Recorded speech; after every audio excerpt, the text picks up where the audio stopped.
আসসালামু আলাইকুম প্রিয় আইসিটি শিক্ষার্থীরা, আশা করি সবাই অনেক ভালো আছো। লাস্ট ক্লাসে আমরা দেখিয়েছিলাম কিভাবে এই টেবিলের HTML কোডিং করতে হয়। আজকের এই ক্লাসে আরেকটু হার্ড HTML এর টেবিলের কোডিং করব, যেই টেবিলের উপরে ক্যাপশন যুক্ত থাকবে। এই ক্লাসটা যদি তুমি বুঝে না থাকো তাহলে আমার এই ক্লাসটা এখন এটা করার দরকার নাই, কারণ এখন আমার আরেকটু অ্যাডভান্স লেভেলে কথা বলবো। যদি আগের ক্লাস না বোঝো তাহলে এইটার অনেক কিছু তুমি নাও বুঝতে পারো, কারণ কিছু কথা আমি স্কিপ করব, যে কথাগুলো আগের ক্লাসে বলেছি। তাই আমার রিকমেন্ড থাকবে তুমি আগের ক্লাসটা অবশ্যই দেখে আসবে। আর আমি এইটা মুছে দিচ্ছি। ইতিমধ্যে আমার টেবিলটা উঠানো সম্পূর্ণ হয়েছে। এবার এটার HTML কোডিং করব। যে কোনো ধরনের HTML কোডিং শুরু করার প্রথম স্টেপটা হচ্ছে, আমি এখানে অ্যান্সার লিখে স্টার্ট করি। স্টেপটা হচ্ছে HTML, এটা লিখে শুরু করা। আচ্ছা, এটা লিখলাম। এটার ঠিক পর তুমি এই পার্টটা লিখতে পারো। এটা হচ্ছে সেভ করার জন্য। আমি চাচ্ছি এটা সেভ করব না, আমাকে বলা হয় না সেভ করার জন্য, অথবা আমার ইচ্ছা, তাই আমি এটা সেভ করব না। যদি পরীক্ষার খাতায় বলে যে তুমি টেবিল নামে অথবা নির্দিষ্ট কোনো একটা নামে সেভ করো, তাহলে কিন্তু তোমাকে অবশ্যই এই পার্টটা দিতে হবে।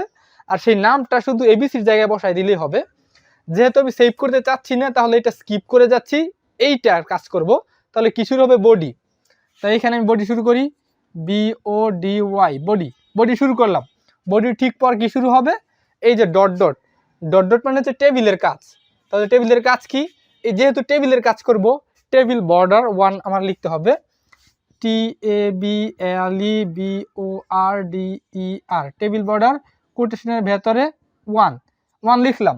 এটার মাধ্যমে আমার টেবিলের এই যে বর্ডারটা, বক্সটা তৈরি হলো। এরপরে দ্বিতীয় স্টেপে কি করব? দ্বিতীয় স্টেপে এই যে উপরে দেখতে হচ্ছে ক্যাপশন। ক্যাপশন এটাকে বলা হয় ক্যাপশন। টেবিলের সাথে এটা লিখবো CAPTION, ক্যাপশন। ক্যাপশন শুরু। এমপ্লয়িটা এখানে লিখে দেই EMPLOYEE, এমপ্লয়ি। ক্লোজ করব ক্যাপশনকে, যেহেতু ক্যাপশন সম্পূর্ণ হয়েছে। ক্লোজ, CAPTION, ক্যাপশনকে ক্লোজ করলাম। এইখানে মোস্ট অফ দ্য স্টুডেন্ট একটা জায়গায় ভুল করে, সেটা হচ্ছে এই ক্যাপশনটাকে টেবিলের উপরে দেয়, এইখানে লেখে। কারণ ভাবে যে যেহেতু টেবিলের উপরে ক্যাপশন, তাই টেবিলের উপরে মনে হয় এই ক্যাপশনটা হবে। আসলে বিষয়টা এমন না। ক্যাপশনটা টেবিলেরই একটা অংশ, একদম টেবিলের কাছাকাছি নিচের একটা অংশ, টেবিলের অংশ। যেহেতু আমার ক্যাপশনের কাজ সম্পূর্ণ, এবার টেবিলের ভেতরে প্রবেশ করা যাক। প্রথমে এই যে প্রথম সারির কাজ, এই যে প্রথম সারি, এটাকে রো বলে। তাহলে ট্যাগটা হচ্ছে TR, অর্থাৎ টেবিল রো। টেবিল রো এর ভেতরে দেখতে পাচ্ছি নেম এবং স্যালারি, এই দুইটা হচ্ছে টেবিলের হেডিং। টেবিলের হেডিং এর জন্য TH ট্যাগ, TH ট্যাগ নিলাম। এর ভেতরে আমি নেমটা লিখে দিব, NAME, নেম। ক্লোজ করব TH কে, ক্লোজ TH, কারণ TH এর কাজ শেষ, এই নেমের কাজ শেষ। এবার স্যালারি, নতুন TH শুরু। এইখানে আমি স্যালারিটা লিখে দিব SALARY, স্যালারি। ক্লোজ করলাম TH কে। ক্লোজ করার পর দেখতে পাচ্ছি এই লাইনে আর কোনো কাজ নেই, এই প্রথম সারিতে কোনো কাজ নেই। টিআর শুরু করেছি, ক্লোজ করলাম TR কে। এই যে TR শেষ করলাম, অর্থাৎ প্রথম সারির কাজ শেষ। এবার দ্বিতীয় সারি, আবার দ্বিতীয় সারি যেহেতু কাজ করব, সারি মানে হচ্ছে রো, আর রো এর ট্যাগ হচ্ছে TR লিখলাম। এরপর এই যে জাকির অথবা এই সংখ্যাগুলো, এগুলো হচ্ছে টেবিলের তথ্য বা ডেটা, অর্থাৎ TD ট্যাগ দিয়ে শুরু করতে হবে। শুরু করলাম TD দিয়ে, TD মানে টেবিল ডেটা। প্রথমটা কি? জাকির, ZAKIR, জাকির। ক্লোজ করলাম TD কে, কারণ কি? TD শুরু হয়েছে, জাকির লেখা শেষ, TD ক্লোজ।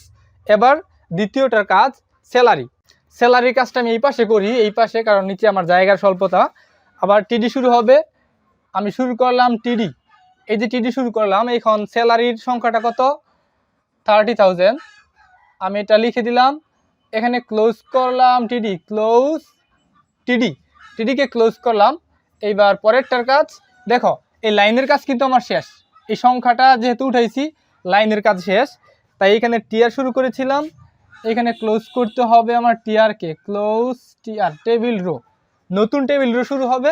এই যে রহমান, এটা হচ্ছে নতুন টেবিল রো। তাহলে নতুন টেবিল রোর জন্য নতুন TR শুরু।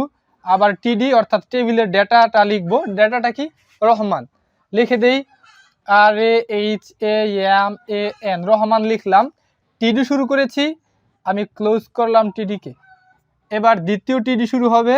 দ্বিতীয় টিডিটা কি, সেটা হচ্ছে এই যে স্যালারি সংখ্যাটা ২৭,০০০। আমি এটাও লিখে দিলাম। যেহেতু লেখা সম্পূর্ণ, ক্লোজ করলাম টিডিকে। এই যে টিডিকে ক্লোজ করলাম, এই সাথে সাথে আমার এই লাইনের কাজটাও শেষ। যেহেতু এইখানে টিআর শুরু করেছি, এইখানে টেবিল রোটাকে শেষ করব, ক্লোজ টিআর। এই যে টিআরকে শেষ করলাম। এখন আমার দেখতে পাচ্ছি যে আমার এই যে ডট ডটের অংশ, অর্থাৎ এই পুরো অংশটার কাজ শেষ, টেবিলের আর কোনো কাজ বাকি নাই।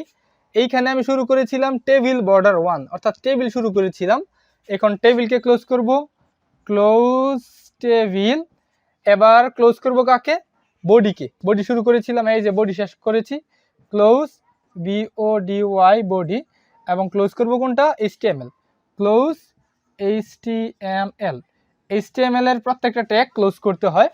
এই পার্ট দুইটা প্রথম ক্লাসে বোঝানো হয়েছিল, এখনও রাখা হয়েছে কারণ তোমরা যেন সহজে বুঝতে পারো। তো এই হচ্ছে আমাদের আজকের কোডিং। আশা করি এই কোডিংটা তোমরা বুঝতে পারছো। তো দেখা হচ্ছে পরবর্তী ক্লাসে আরও একটি হার্ড HTML কোডিং নিয়ে।